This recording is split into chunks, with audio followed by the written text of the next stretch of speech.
Hey everyone, hope that you're having a great day. Hope things are well. Hope you've endured all the snow and the cold. And again, if there's anything that you need, anything that we can do for you, please feel free to let me know. Well, today we are moving on to John chapter 2.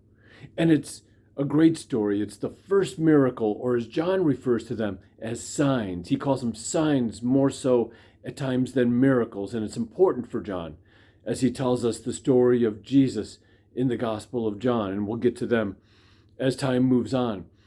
But in John chapter 2, Jesus and his disciples are invited to a wedding, and they run out of wine at the wedding, and Jesus' mother comes to him and says, "Hey, can you do something about this?"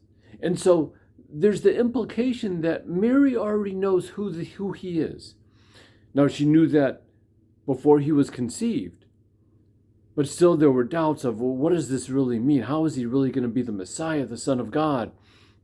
And what's really cool about this passage is that when they're out of wine, we don't really catch it, but is that a metaphor for the fact that the Jewish people are spiritually empty?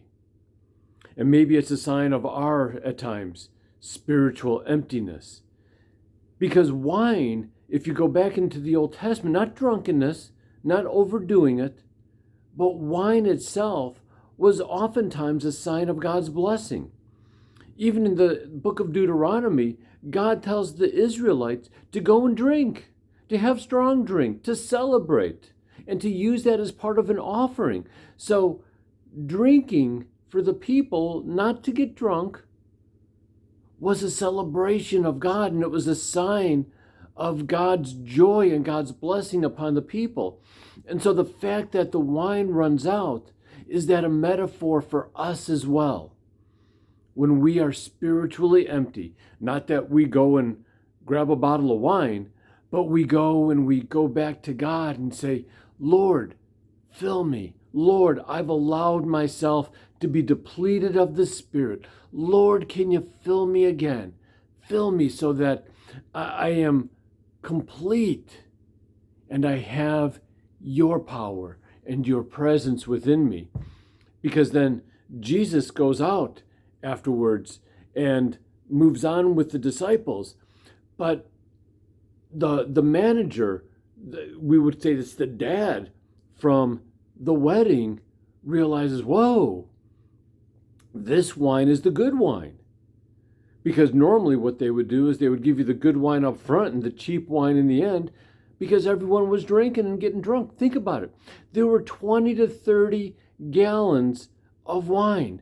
Think about 20 gallons of milk that you bring to a party and you're going to serve that wine. That's a lot of wine. And that's what he was replenishing, so it was already gone. But now think about the power of God, of pouring his Spirit, which Paul tells us in Romans 5. When God pours his Spirit into us, think of that image of the pouring into us, of the good stuff, the gift of the Holy Spirit. It is so cool to think about the metaphors that run through the Bible that sometimes we don't catch. So there's the first miracle, the first sign, as John tells us. Jesus pouring that water into the vessels, and it becomes the good wine.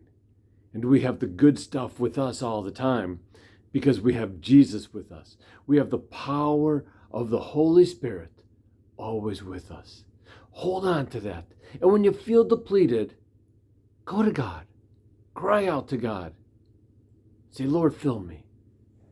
Fill my cup, Lord." Have a great day. God bless you.